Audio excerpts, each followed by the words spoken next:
how you're going to make them need to listen to your podcast. Remember, they need to feel they need to feel like they need to listen. Like they would be not whole if they didn't listen to your podcast, right? Okay. So you figure out how to say that in 15 to 20 seconds. And then we get a voiceover artist, and then we get the music, and then we basically put these two things together. If you're doing it with my team, we automatically do that. If not, I would suggest that you give the music to your voiceover artist.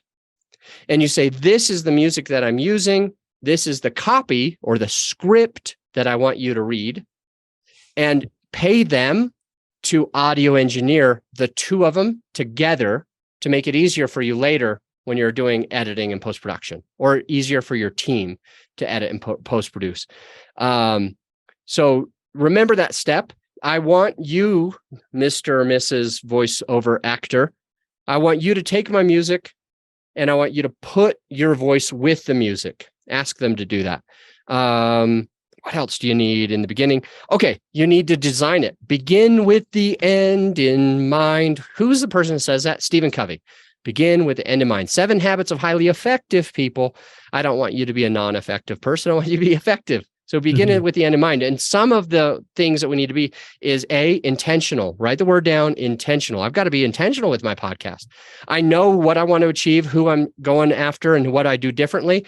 And every single thing that I do is going to be with intention for that purpose, for that specific purpose. So it's going to help you to decide if you're going to interview people, or if you're going to do solos, or if you're going to have a co-host, or if you're going to do a combination of the 3 or 2 of them, because you now know who you want to serve, how you want to do it differently, and what you want to happen with that person.